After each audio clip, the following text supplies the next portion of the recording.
Cuando se calma el bullicio de la ciudad y se van apagando las luces de la casa, se enciende la luz del entendimiento. Desde este momento comienza Puerto de Libros, Librería Radiofónica, programa que contiene todos sus elementos tipo A. Puede ser escuchado por niños, niñas y adolescentes sin la supervisión de padres, madres o representantes. Comienza Puerto de Libros, Librería Radiofónica.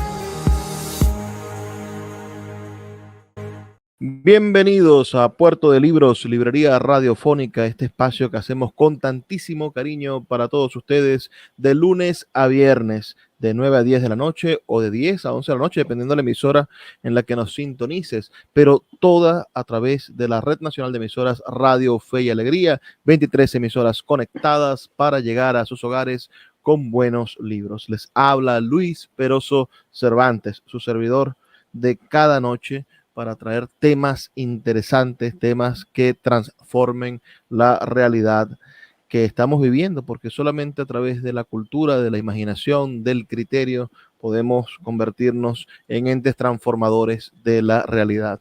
La noche de hoy tenemos a un invitado muy especial, un hombre que cree precisamente que la educación es la solución. A mí la palabra, esa búsqueda de la solución me preocupa mucho. Solamente en la frase de la educación es la solución es donde la acepto, ¿no? Porque los nazis utilizaron la solución para hablar de la eliminación de los judíos.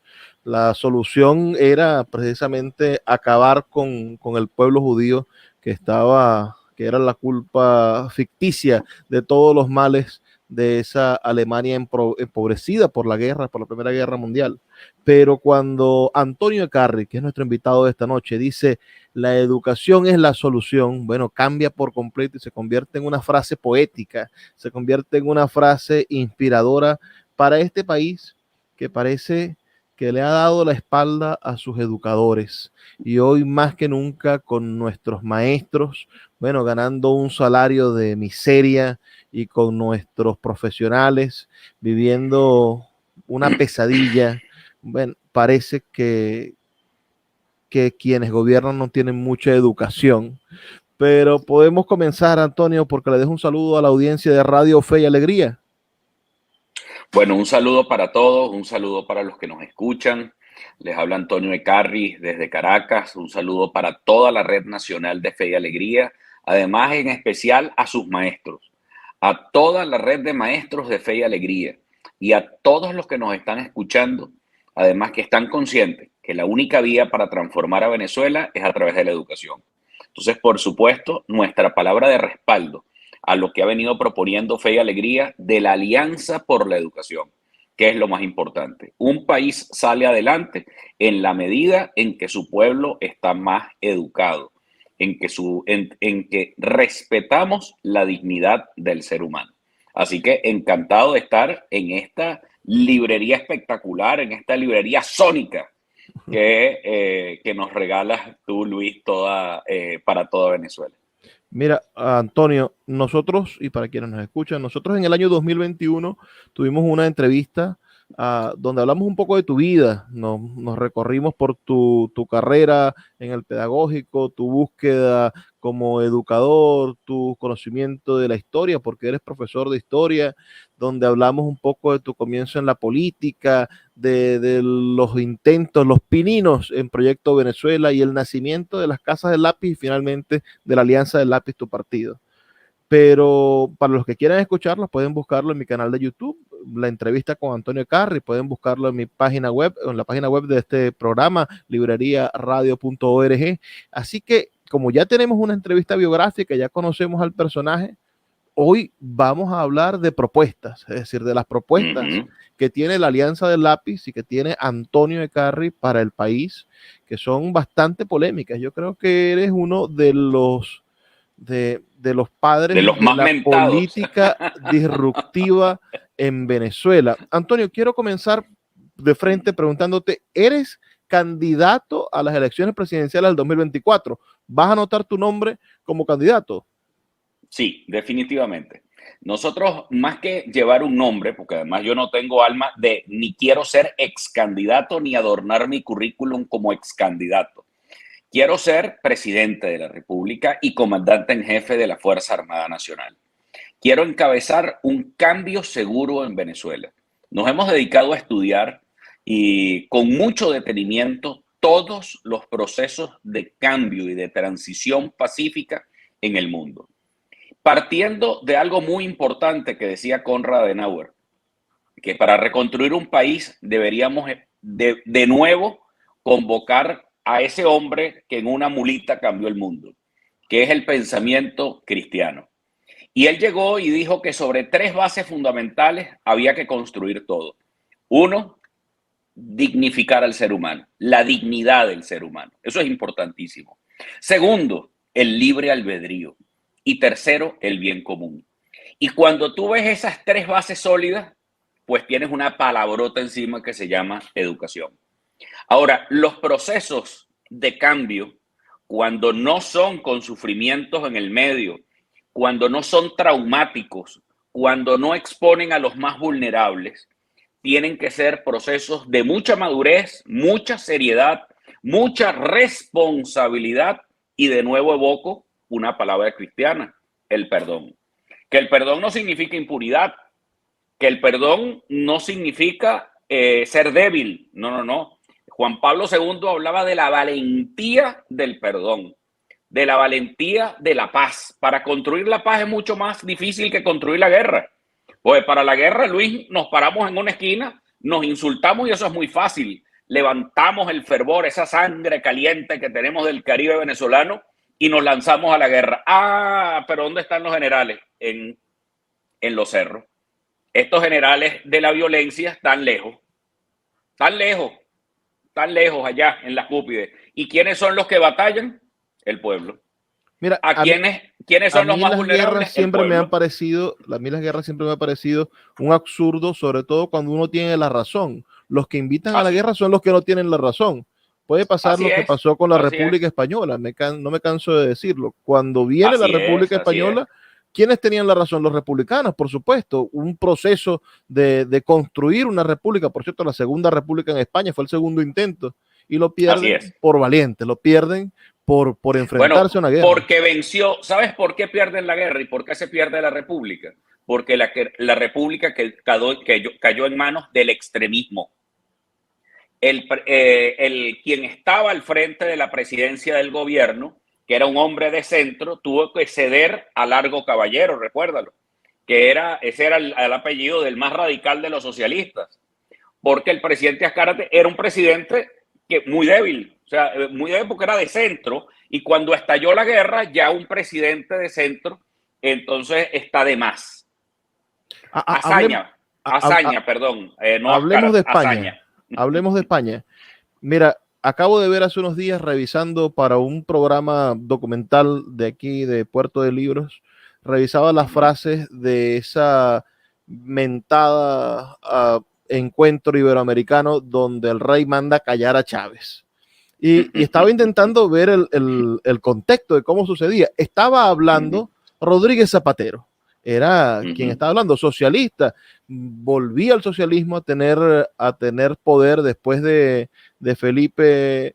Después de los largos años de Felipe González. Después de Felipe González y en la entrada de Aznar, que bueno, Aznar fue un caso en la política internacional de España. Llegaba Rodríguez Zapatero a gobernar, el PSOE gobernaba, y el rey acompañaba al socialista a esta cumbre. Además, una de las pocas oportunidades donde el rey de España pisaba América, donde se pisaba... Fíjate que, claro, a los viejos territorios de la Nueva España, pero déjame decirte algo, Luis, para ponerle una característica. Después de Adolfo Suárez, lo que viene son políticos de centro y democráticos. Podía estar de izquierdas o de derechas, caso de Zapatero o caso Aznar, pero profundamente democráticos ambos, elegidos por votos y salieron por votos.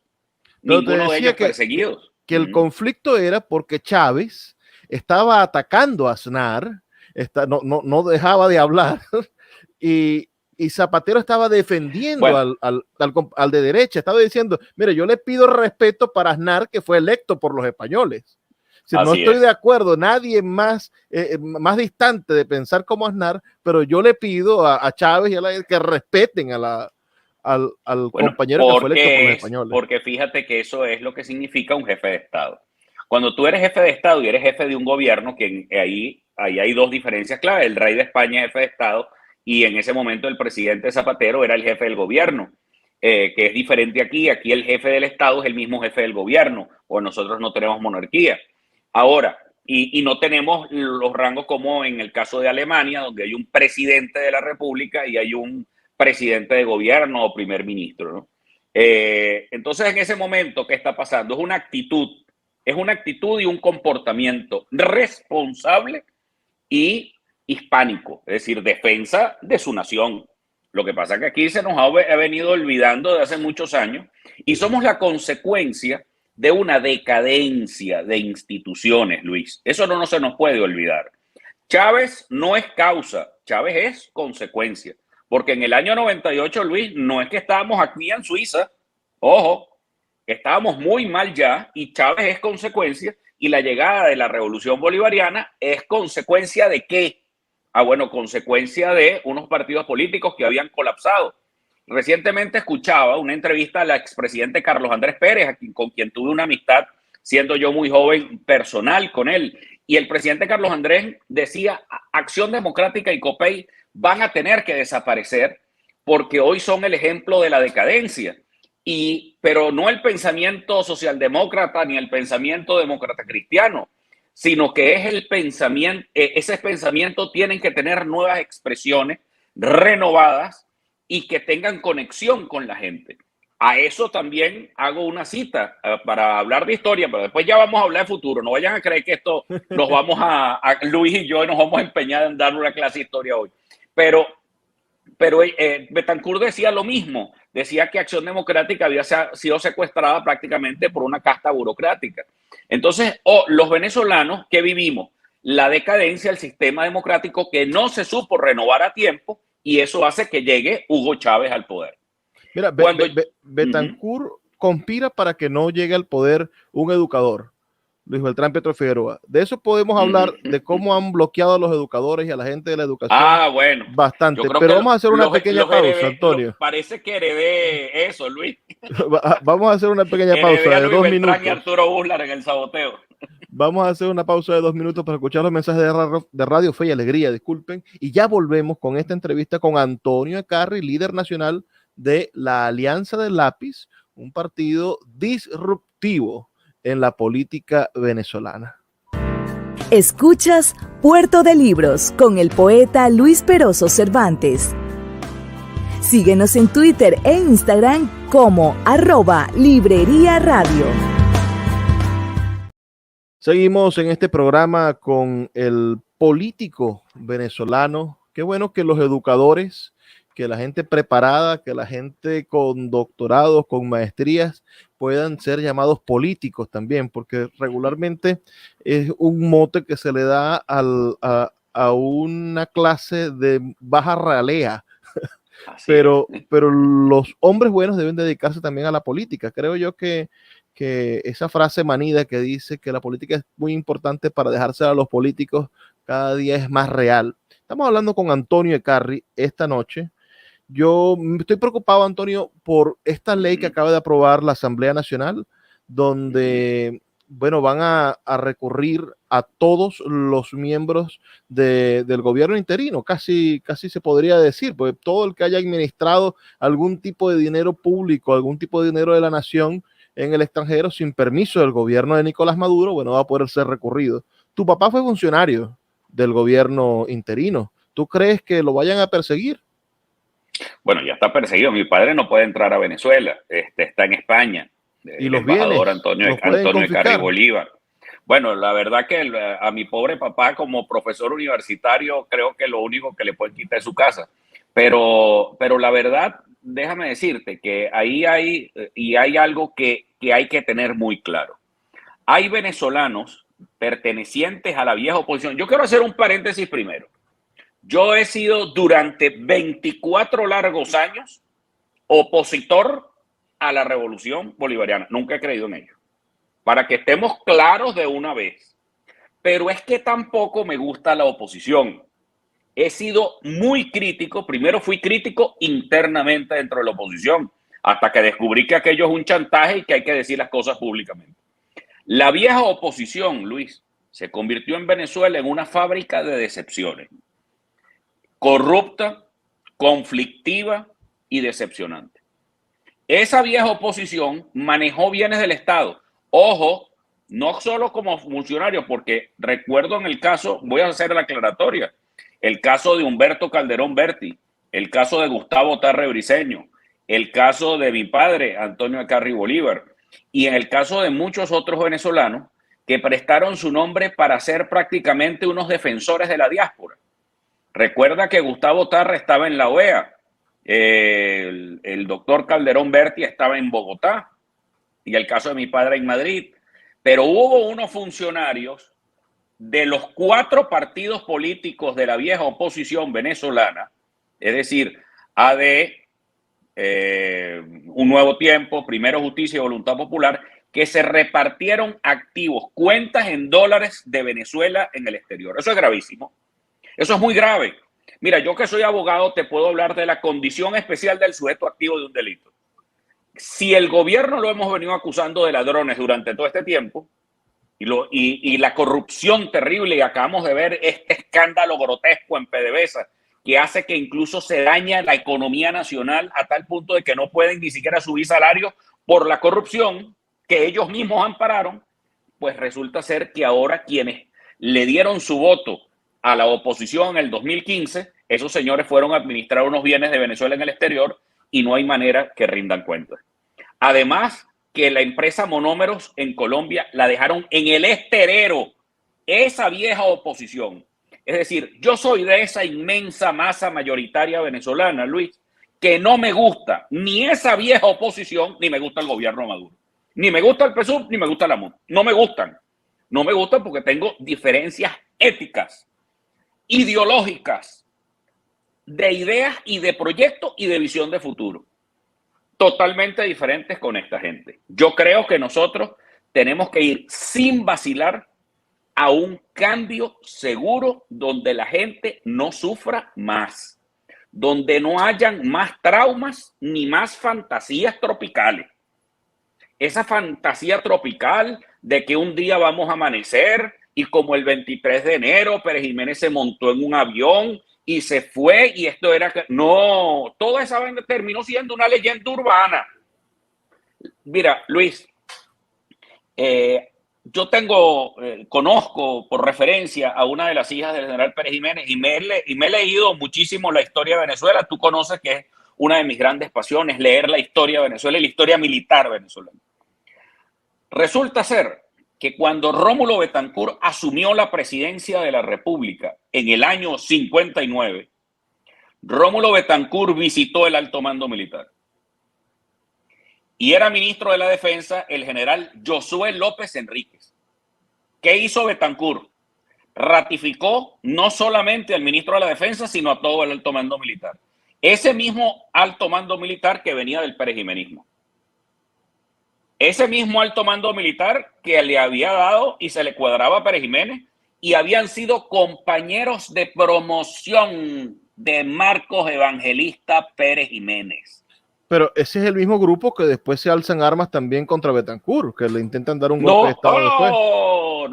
No. Recuerda que hay dos cosas. El alzamiento de Castroleón es antes. Pero este grupo de alto mando militar no se le alzó nunca a Betancourt, al contrario, fueron activos defensores de la democracia, dada la inteligencia y la audacia del presidente Betancourt, que eso es muy importante. O sea que esto es lo que motiva, amigo mío, tus recientes declaraciones donde dices que podrías mantener a Padrino López si fuese presidente de la República. Esta estrategia de Betancourt.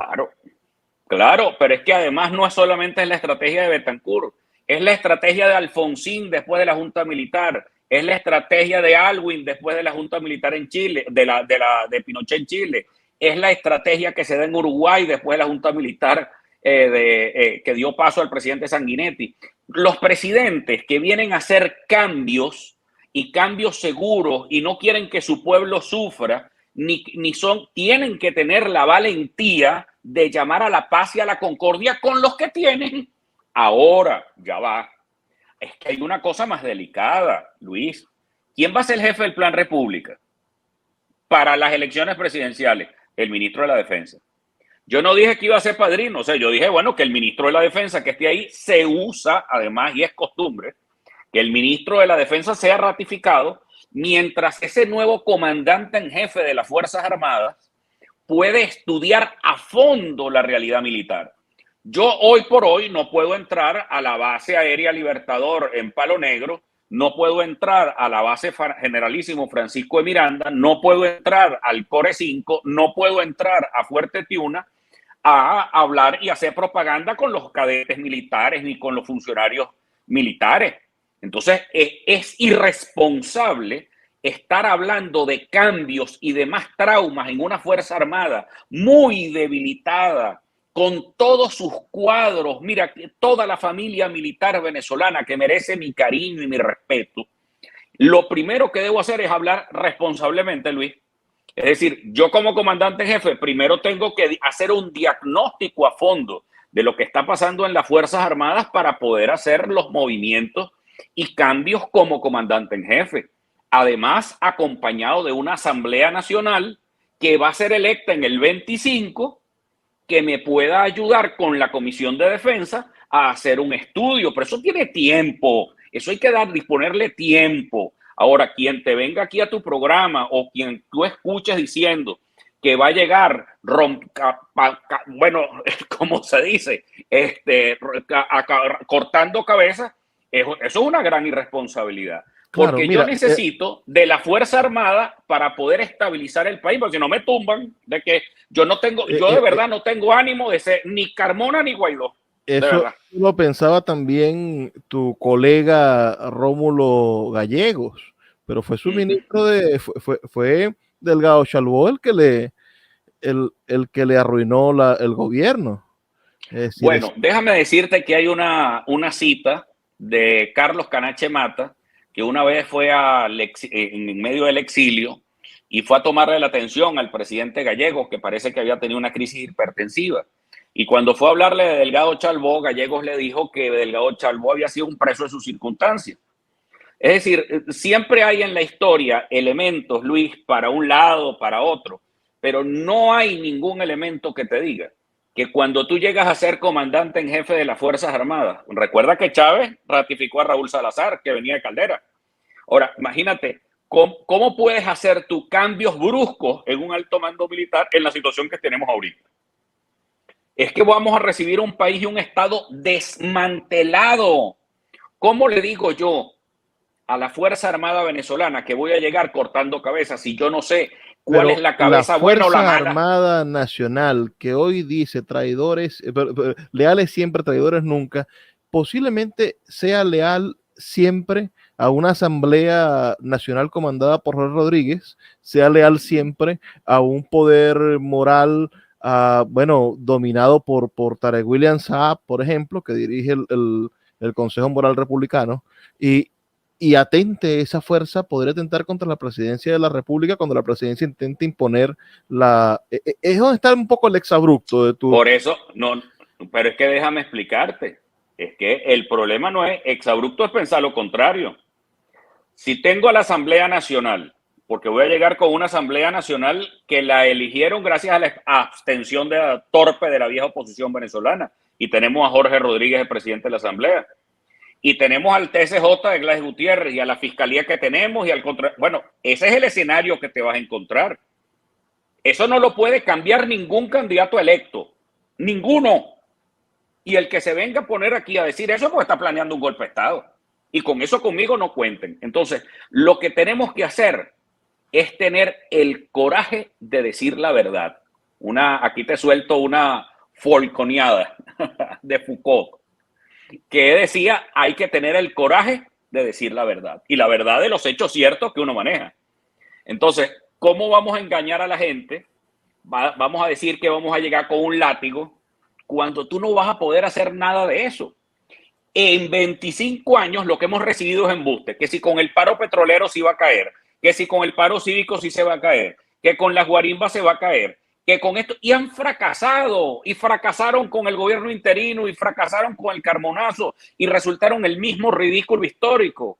Entonces, lo que tenemos que hacer es irnos a nuestra historia, en saber qué ha pasado antes, qué ocurrió, para nosotros tener un buen diagnóstico para no equivocarnos en el futuro y tener un mejor futuro. Te voy a decir algo, Luis. Yo quiero entregarle el país 6 años después a un presidente que pueda elegir su ministro de la defensa, incluso hasta civil, que pueda tener hasta una ministra de defensa mujer, civil. Yo no tengo ese tipo de problema. Yo quiero más bien entregar un país y ir, como dijo Torcuato Fernández Miranda en plena transición española que a ti te gusta tanto. Tenemos que ir de la ley a través de la ley. Vamos a hacer otra pausa, Antonio, pero como me nombraste a Foucault, pienso que en Vigilar y Castigar se habla acerca de la cárcel, ¿no? Del poder que tiene la sociedad a través de la cárcel, de poder quitarle la libertad a las personas. ¿Qué vamos a hacer con el crimen organizado? ¿Qué vamos a hacer con el Tren de Aragua? ¿Qué vamos a hacer con las cárceles que están en crisis, ¿no? Porque no es solamente el problema político, sino que el país está verdaderamente azotado por bandas delictivas que se mandan solas. El Coqui mantuvo en vilo a medio país durante 2 años. Una pausa de 2 minutos y ya volvemos con más de esta entrevista con Antonio Ekarri, presidente de la Alianza del Lápiz y candidato presidencial para el año 2024. Escuchas Puerto de Libros con el poeta Luis Peroso Cervantes. Síguenos en Twitter e Instagram como @Librería Radio. Estamos en Puerto de Libros, Librería Radiofónica, con mi amigo Antonio Ekarri, presidente de la Alianza del Lápiz, un movimiento político que sorprendió en el año 2021, que obtuvo alcaldías, que en Maracaibo cosechó 32,000, 33,000 votos, en el estado Zulia casi los 35,000, apoyando, por cierto, a Manuel Rosales como gobernador.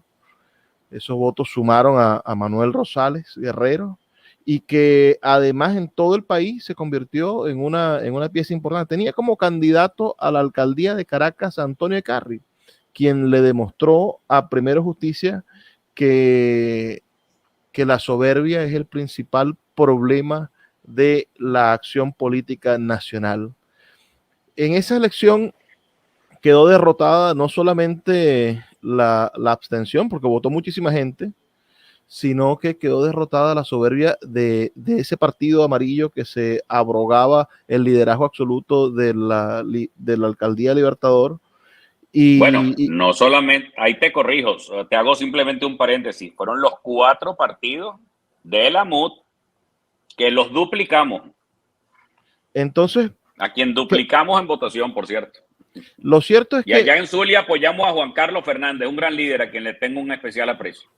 Lo cierto es que en el 2021 irrumpe un proyecto educativo, un proyecto de conciencia de país como la Casa del Lápiz, irrumpe como movimiento político oficializado y empieza a ganar espacios políticos. Hoy Ekarri dice: no voy a las primarias. ¿Cómo se puede ser opositor sin ir a las primarias? Bueno, es ser opositor responsable, porque la verdad que hay que tener la cara bien dura para pedirle a un pueblo en una situación de verdad hoy tan vulnerable que se inmole por una clase política corrompida y desgastada. Convocar a esa elección primaria, yo no voy a donde no conozco condiciones. Decir que voy a una primaria sin conocer la condición de la primaria es una irresponsabilidad. Fíjate, ese grupo que designó a la Comisión Electoral de Primaria no consultó con nadie. Con el Lápiz no consultó. Y ellos designaron su comisión como les dio la gana. Después vienen y nos vetan a estas fuerzas emergentes que no es por cara bonita, sino porque tenemos la legitimidad de ser la primera fuerza de oposición de la capital de la República, Caracas. Y resulta ser que nos niegan acceso al diálogo en México. Hacen todo este tipo de tramoyas. ¿Tú crees que nos van a dejar ser candidatos presidenciales? No.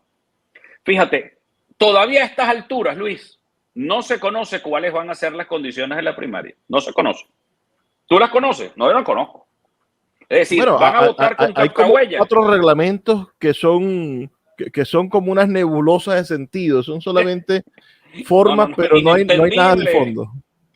Porque en el fondo lo que hay es un acuerdo político a lo que nos tiene acostumbrada la vieja oposición para imponernos candidatos que son momias de la política venezolana y que no ganan ni una junta de condominio.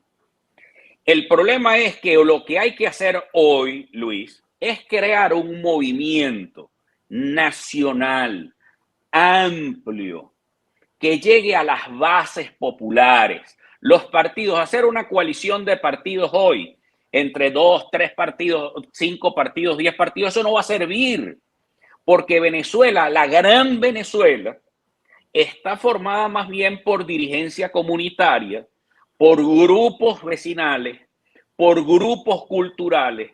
Es decir, necesitamos de una plataforma muy amplia. Y quien genere el mayor consenso posible, quien tenga la mayor popularidad, pues será el gran candidato nacional. Es decir, someterlo a una primaria es someter a que el PSUV vaya y vote. Es someterlo que si hay las captahuellas, es poner de nuevo a los vulnerables, a nuestra gente del Marite, allá en el Zulia, a que vayan a votar, a nuestra gente de La Guajira, que vayan a ponerle la huella, y resulta ser que de manera simultánea el gobierno va a saber quién votó y quién no votó. Pero como es una elección primaria y nada más van a votar los opositores, pues vamos a salir con la inmensa torpeza, Luis, de decirle al gobierno quiénes son opositores en Venezuela. Es decir, viene el refrescamiento de la lista Tascón. Eso es un error. Entonces, ¿quién debe ser candidato? El que reúna el mayor consenso posible a través de nuestras bases populares. ¿Por qué? Candidatos van a sobrar. Tú sabes que en Venezuela siempre han habido muchos candidatos, Luis. Pero la sabiduría popular y la economía del voto nos va a llevar, y la conciencia popular. Yo te voy a decir una cosa. ¿Tú sabes quién votó mayoritariamente por nosotros aquí en Caracas? Los sectores populares. Antímano, La Vega, 23 de enero, Katia. Más bien salimos parejos con la MUD. ¿Dónde? En las urbanizaciones de la clase media.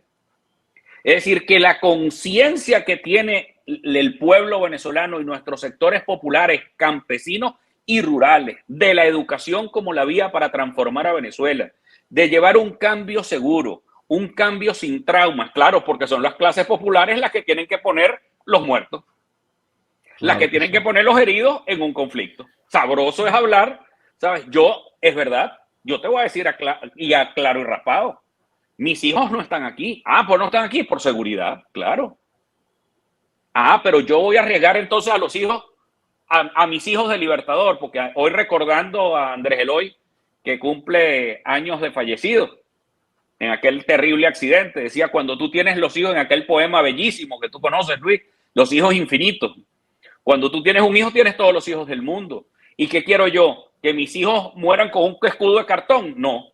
Yo lo que quiero es que mis hijos estudien química, física, científicos, que vayan a la academia militar, pero una academia militar que estudie desarrollo tecnológico, que estudie inteligencia artificial, que tengamos la ciencia y la tecnología más avanzada para poder tener soberanía, para defender nuestros recursos minerales. Por ahí es que nosotros vamos y por ahí es que nosotros queremos convertir a Venezuela, tener esa proyección, construir ese nuevo liderazgo. Y que surge de una cosa que a mí me llamó mucho la atención, Luis. Yo tengo un programa que se llama Hablan los Maestros. Y saliendo en Tinaquillo, coño, revelé el pueblo, saliendo de una casa en Tinaquillo, una profe a quien quiero muchísimo me agarró por el brazo y me dijo, Carrie, hay que crear algo nuevo. Y tenemos la obligación, Luis, gente como tú, gente como yo, gente como los que nos escuchan, de crear algo nuevo. Algo con fondo, con honestidad, con transparencia, con responsabilidad. Que no le tengamos, como decía Foucault, miedo a la verdad, sino que digamos nuestras verdades. Seamos populares o no, pero Mira, seamos una convicción seria. 2024, marzo del 2024, las encuestas no te favorecen al candidato de la MUD. ¿Lo apoyarías? Pues depende cuándo sean las elecciones, Luis. Recuerda que en Venezuela, en el año 98, yo nada más te voy a dar este dato. En el año 98, un año antes, en el año 97, Irene Sáez batía récord con 70% de intención de voto. Hugo Chávez tenía 3 puntos y Enrique Salas Romer tenía 2. ¿Quiénes llegaron a la final? Hugo Chávez y Enrique Salas Romer. En marzo te estoy poniendo, y las elecciones son en diciembre de 2024. En marzo no apoyas. En noviembre le favorecen las encuestas a otro que no es Antonio Carri. En noviembre, fíjate, en noviembre. Nosotros, como te dije al comienzo, en mi currículum no quiero tener simplemente el checklist de ser ex candidato. Yo quiero ser expresidente más bien. Pero para ser el expresidente del Cambio Seguro y el que revolvió Venezuela la democracia, bueno, yo tengo que trabajar muy duro para generar el consenso necesario. Si yo no he sido el hombre que ha generado el consenso, pues será otra persona la que genere ese consenso nacional necesario para contribuir no solamente a ganar, cuidado. Son 3 cosas fundamentales en el 24. 3, no una, 3. Tú tienes que gobernar, tú tienes que ganar, tienes que cobrar y tienes que gobernar.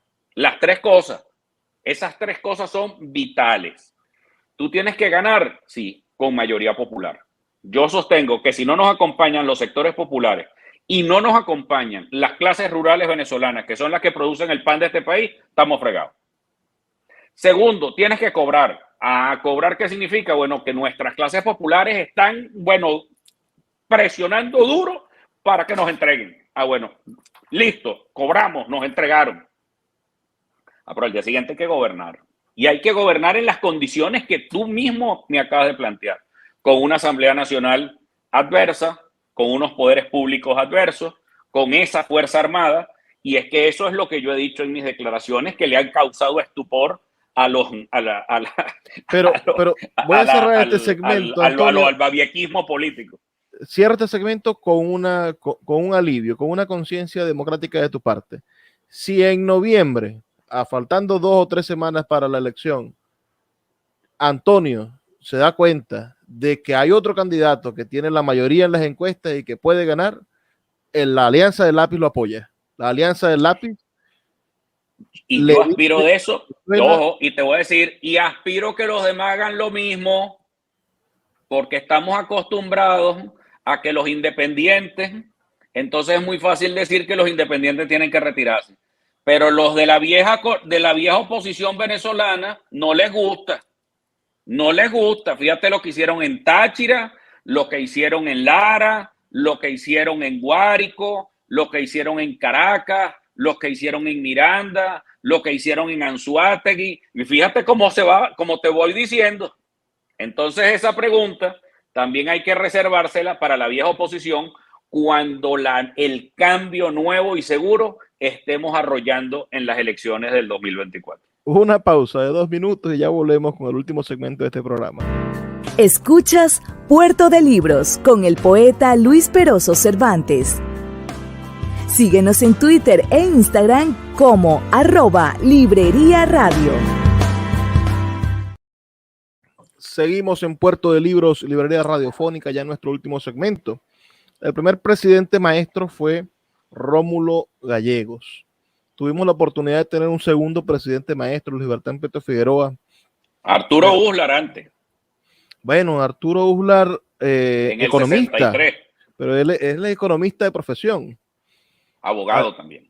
A diferencia de Gallegos, que sí era maestro normalista, y el maestro Luis Bertrán Petro Figueroa también educador. Tú eres educador. Tu profesión base ha sido formarte como educador.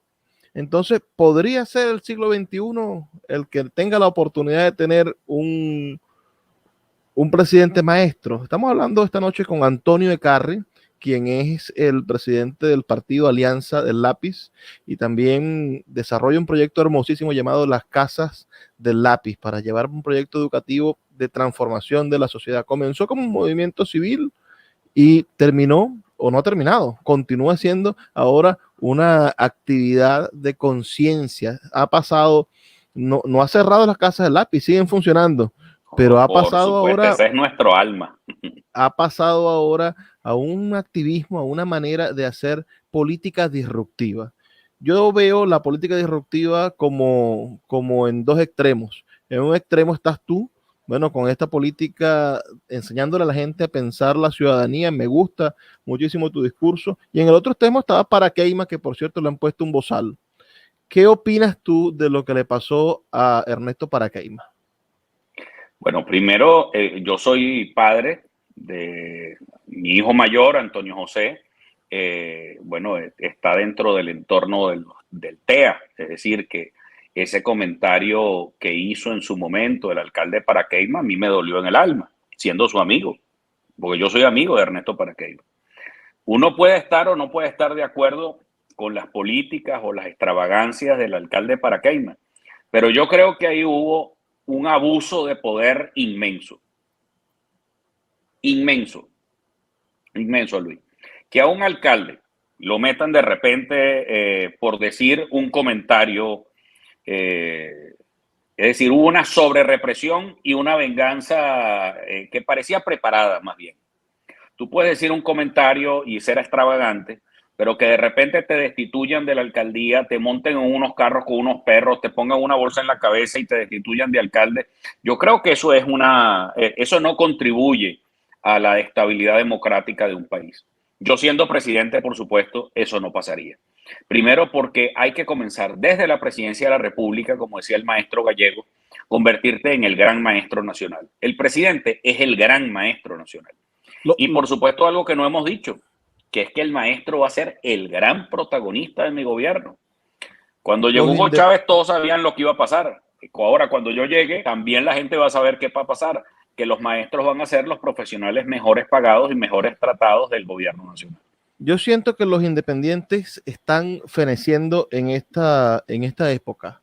Mira, Fuerza Vecinal ha hecho todo para no participar ahora en primarias. Después que dijo que iban a primarias, ahora ni candidato ni propuesta. La estrategia búnker.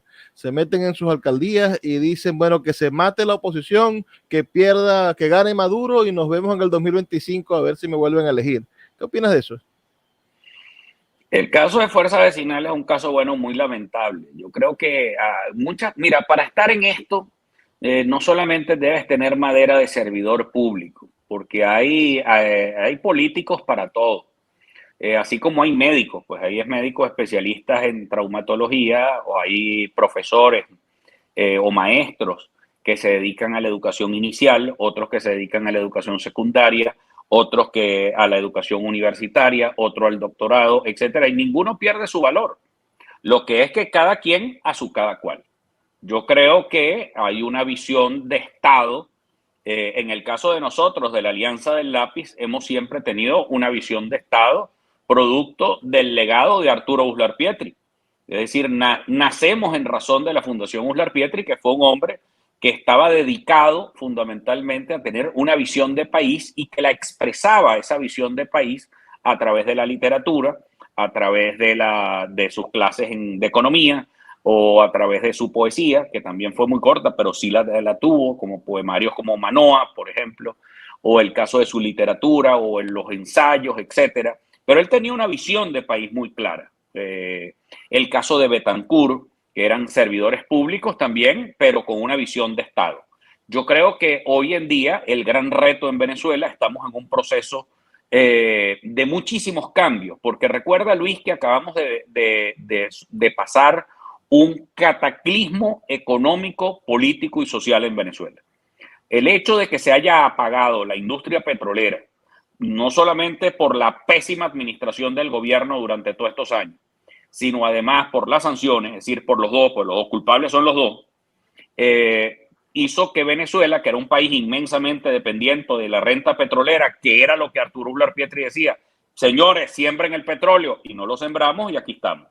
Entonces, Mira, el tema sobre todo, para cerrarte esta idea, es que hay una visión de Estado muy clara.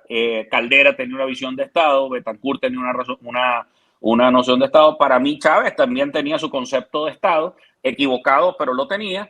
Y ese es el detalle de muchas organizaciones políticas. Entonces, después de ese cataclismo que ha ocurrido, donde 7 millones de venezolanos están fuera de Venezuela, durante este trauma que hemos vivido los venezolanos, por supuesto eso se va a replicar en la política y como se decía en la antigua Grecia, y ahí sí se me va el autor de la frase, pero el hombre de ayer ya no es el hombre de hoy. mira, tenemos a otros independientes. Y haciendo un poco el panorama ya sabemos que a ti el G4 no te gusta nada. Y sabemos que el chavismo tampoco te gusta nada. Entre los independientes, poder armar una alianza. Te vi en una fotografía con Timoteo que tiene unos representantes en la Asamblea Nacional que votan por unanimidad leyes con los que muchos venezolanos no estamos de acuerdo, y ellos levantan la mano apoyando las leyes que estamos criticando. Esa ley que persigue a tu padre, por ejemplo, fue votada por unanimidad con los votos de Timoteo Zambrano. Fíjate, hay muchas alianzas que se van a construir con gente que no necesariamente piensa igual que nosotros. Y ese es el gran reto de la reconstrucción del país. Es sumar, con una conducción distinta, sumar a la mayor cantidad de factores para generar un gran consenso nacional. Y eso nos lleva desde, como hemos dicho, desde la derecha hasta la izquierda, pasando evidentemente por el centro. Y eso es lo que hace que tengamos que hablar y sentarnos con una mayor cantidad de gente. Mira, tú sabes que fui formado en la doctrina social de la iglesia, y haber mucha gente que piensa en temas claves que yo pienso y de los que no estoy de acuerdo, pues bueno, va a querer sumarse a nuestro movimiento también. ¿Trabajarías con Leocenis García, por ejemplo? Mira, yo ahorita no estoy en la capacidad de ponerle vetos a nadie, porque así como me han vetado a mí y como nos han excluido y no nos han reconocido, yo no vetaría a nadie para la reconstrucción nacional. Ni al Partido Comunista. Yo no vetaría al Partido Comunista tampoco. Yo no vetaría a Oscar Figueres. Yo no vetaría a nadie, Luis. Yo creo que en tener una varita, yo creo que esa varita que pone la gente para decir este es bueno y este es malo y este es bueno y este es regular, yo creo que como decía Jesucristo, el que esté libre de pecado que lance la primera piedra. Me dice, bueno, pero eso es incoherente porque no te alistas con el G4. No, bueno, porque el G4 no deja aliarse con nadie. Porque ellos son los que tienen la verdad, porque ellos son los que dicen, ellos son los que deciden y ellos son los que toman las comisiones electorales, ellos son los que hacen sus acuerdos, ellos son los que se sientan con el gobierno y por supuesto en privado, porque en público, bueno, yo me senté y si me tengo que sentar con Maduro otra vez, me vuelvo a sentar con Maduro otra vez. Yo en eso no me tiembla el pulso cuando tengo las metas y los objetivos muy claros. Antonio, hay mucha gente que hoy se acuesta sin comer en este país. Esa es mi gran angustia. ¿Tú has pasado hambre, Antonio, en algún momento? No, yo no. Gracias a Dios, yo he tenido la inmensa fortuna de haber nacido de un hogar de clase media, de educador, de profesor universitario, que me permitió educarme. Y bueno, gracias a Dios yo también soy consultor financiero, y durante estos años tan terribles, pues bien, he estado trabajando en mi propia empresa privada y pero he hecho que mucha gente no pase hambre. Con las casas del lápiz son más de 15,000, Luis, los egresados, padres y madres que se reinventaron a través de los oficios y del emprendimiento para poder llevarle el pan a sus hijos. Yo creo que la solidaridad tiene que estar en todos nosotros en este momento. Y por eso mi política, un cambio seguro sin trauma. ¿Por qué? Porque hay niños que se están acostando sin comer esta noche. Porque hay niños que no van a la escuela por falta de comida. Porque hay niños que están perdiendo talla y peso y medida por la malnutrición. Y por eso mismo, por esos niños, tenemos nosotros que trabajar muy duro para producir un cambio que no tenga sobresaltos, que no sea un cambio en fantasía y que no tengamos que darle 6 años más a este mal gobierno que nos ha tenido viviendo esta pesadilla. Ni al mal gobierno, ni a esa mala oposición que también ha usado el voto de protesta para enriquecerse y para luego vivir como faraones. 2024, un año difícil para el país. ¿Cómo ves a Petro? Petro se ha convertido en un factor que intenta desbloquear las sanciones. Hay muchos que no estamos de acuerdo con las sanciones. Por ejemplo, yo no estoy de acuerdo con que ningún país sancione a Venezuela por ningún motivo. ¿Cómo ves la participación de Petro? ¿Te sentarías con Petro a conversar sobre el futuro de Venezuela, sobre las elecciones? ¿Qué propuesta le darías a Gustavo Petro para que nos ayude? Que nos ayude a desbloquear fondos para tener un programa de alimentación que llegue a todas las escuelas venezolanas. Yo tengo pendiente una conversación con el presidente Gustavo Petro precisamente para eso. Mi objetivo es muy puntual. Yo quiero llevar la agenda social y económica a las conversaciones internacionales, Luis. El sistema educativo venezolano, la problemática de los docentes venezolanos es muy grave. Eso es una crisis de futuro. Cuando un maestro no puede dar clases, eso es una tragedia nacional. Eso no es una crisis de presente, eso es una crisis de futuro, Luis. Y eso amerita toda nuestra responsabilidad y nuestra seriedad. Por eso, si yo hablaría con el presidente Petro, y además no te voy a decir, no solamente recientemente hablé con el canciller de España que me recibió en su despacho oficial en Madrid. También he hablado con funcionarios del Departamento de Estado norteamericano. He hablado con funcionarios en casi toda Latinoamérica y vamos a iniciar muy pronto una gira en Latinoamérica, precisamente cuyo objetivo se resume a una sola frase: voy a hacer que los niños coman. Mira, cerremos hablando de la señora que ocupa el primer lugar en las encuestas, María Corina Machado. Ella está recorriendo el país, está demostrando músculo con fotografías con muchísima gente detrás de ella. Yo siempre he dicho que no hay muchos hombres de color, de tez morena a su lado, pero bueno, eso es un asunto del fotógrafo, digamos, no es culpa de ella, sino el que toma las fotos. Pero ella estuvo durante estos últimos 4 años llamando a un golpe de Estado, diciendo que quería una invasión militar de fuerzas extranjeras, que se aplicara el artículo 233. Ella estuvo invitando incansablemente a que el gobierno interino se convirtiera en una especie de desconocimiento de la Asamblea Nacional, de desconocimiento de los poderes, que se impusiera a sangre y fuego un cambio. Estuvo en la salida del 2017, en la del 2014, es un rostro que se quiere vender como nuevo, pero parece que ha estado en todos los cuadros. Tú ves todas las fotografías y en todas las fotografías está presente, en todas las derrotas o en las pocas victorias, no sé. ¿Qué mensaje tiene Antonio Ecarry para el venezolano que hoy cree que la solución es el conflicto que propone María Corina? No para ella, es decir, no, yo mira, sé que yo respeto, esos debates no, entre ellos, no, mira, pero al venezolano claro, que la sigue. Mira, yo respeto mucho a María Corina, me parece una señora con mucha gallardía, mucho respeto le tengo y mucho cariño también en lo personal le tengo cariño a María Corina. Pero la candidatura de María Corina no es viable en este momento. Yo sería feliz como presidente de la República, después de haber llevado un proceso de cambio seguro y de transición pacífica, entregarle mi banda presidencial a un país más saneado para que ella lo pueda gobernar. Yo creo que ella pudiera ser una gran presidente, pero para otra época. Pero a la gente que la sigue, a esa gente que cree que es el conflicto ahorita, que hay que enfrentarse, que hay que llamar, a ponerle todos los epítetos a quienes gobiernan, ¿qué mensaje le da Antonio Ecarry? No es tiempo del conflicto.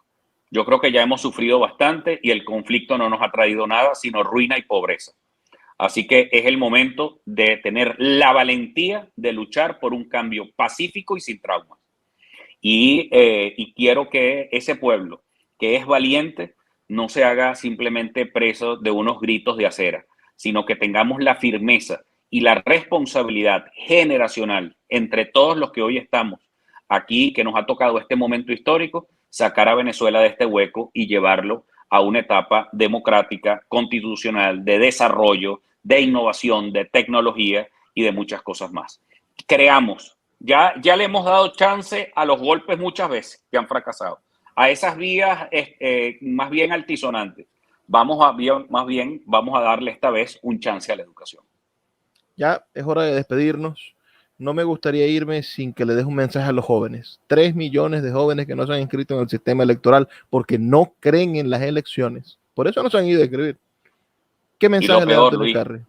Mira, yo estoy muy preocupado por todos ustedes, porque me los he encontrado en la calle, me los he encontrado en las aulas de clase, donde muchos de ustedes me dicen, ¿para qué estudiar si con un título gano menos que como mototaxista?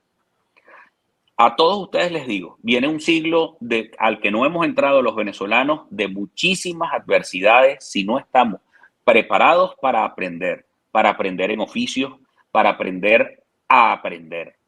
Viene tecnología, inteligencia artificial, muchas cosas interesantes, pero tenemos que estar trabajando para recuperar a nuestro país, que va a ser clave en los tiempos que vienen, en especial sobre el gran conflicto mundial que puede venir también en cualquier momento. Pero los venezolanos podemos encontrarnos en una situación mucho mejor que la que tenemos si ustedes toman simplemente la conciencia de ir a inscribirse en el registro electoral y votar. Votar por su mejor opción. Votar por quien no los pone de carne de cañón ni los ve como soldados, sino que los ve como científicos, como ingenieros, como desarrollistas, como escritores, como poetas, como humanistas, que hagamos que el siglo XXI de Venezuela sea el mejor de toda nuestra historia. Luis, yo no puedo acabar esto sin preguntarte qué te estás leyendo. ¿Qué estoy leyendo en este momento? Estamos publicando un libro interesantísimo de ciencia ficción venezolana. No me digas. Sí, se llama. Bueno, tienes bastante material con la política venezolana, ¿no? Bueno, aquí si nos ponemos a ver la ciencia ficción venezolana, yo creo que salimos tristes más bien. Estamos en el medio de una novela maravillosa que fue Lo que el viento se llevó. Quedo con las frases de la protagonista que dice: en la tierra es donde vamos a conseguir el futuro. Tenemos que luchar por la tierra, no abandonar la tierra. No abandonar. Así es. Bueno, yo ahorita estoy además estudiando, pero no estoy leyendo, estoy estudiando en la más reciente obra del ex secretario de Estado americano Henry Kissinger. Cuidado, no vayan a acusar de pro-yankee, cosa de esa, no, sino que ha hecho un tratado sobre ha levantado unos ensayos fabulosos sobre los líderes que cambiaron el mundo. Entonces yo, como estoy empeñado en este cambio en Venezuela, pues bueno, ahí estoy empeñado leyéndome. Así que aquí tengo a Mr. Kissinger hablándome sobre liderazgo y las formas de llevar el liderazgo en países dificilísimos. Y con el primero que me encontré fue con Konrad Adenauer, que como tú sabes era de pensamiento demócrata cristiano, y bueno, y mi corazoncito latió muy especialmente por él. Los copellanos tienen candidato de nuevo. ¿Qué te parece, Roberto Enríquez? Bueno, hay varios candidatos. Pérez Vivas es candidato, pero todos ellos están dentro del tema del G4 y toda esta cosa. Yo creo, como dijo Carlos Andrés, el pensamiento demócrata cristiano está vivo, lo que no está vivo es Copé. Lamentablemente. Qué terrible. Antonio Ecarri, líder de la Alianza del Lápiz, que sigue las enseñanzas del maestro Arturo Uslar Pietri, un hombre que hay que seguir en las redes sociales, que hay que escuchar, que hay que tener conciencia de que existe y por supuesto de que va a llegar a sus comunidades. Nos están escuchando en el Nula, nos escuchan en el Tigrito, nos escuchan en Tucupita, nos escuchan en Amazonas. ¿Cuándo llega la Alianza del Lápiz a Amazonas? ¿Cuándo llega a Paraguaypoa? Ya hay un equipo, voy a recorrer, créanme, viene una jornada bellísima. y vamos a recorrer cada pueblo de Venezuela y vamos a ir con nuestro lápiz de la educación. Ustedes se van a enterar que yo llegué porque llegó el lápiz. Eso va a ser facilito. Llegó la gente que habla de educación y así vamos a conquistar el corazón de todos los venezolanos. Quienes estén interesados en nuestro proyecto, porque no nos lo sabemos todas, sino quienes estén interesados en nuestro proyecto, ayudar a engrandecer este proyecto, que tiene que ser un proyecto de todos los venezolanos, escríbanme, @aecarrylápiz o @alianza del lápiz o @lápiz Venezuela, @lápiz Venezuela en Instagram, en Twitter, en donde quieran, lápiz, busquen lápiz Ecarry y van a encontrar todas nuestras redes sociales. Antonio Ecarry, para todos ustedes que nos escucharon hasta este momento, agradecidos de verdad. Estamos en la Red Nacional de Emisoras Radio Fe y Alegría. Trabajó para ustedes Luis Peroso Cervantes, quien lo hace todos los días con muchísimo cariño. La invitación es para que nos sintonicen el día de mañana, pero no me puedo despedir sin antes pedirles que por favor sean felices, lean poesía.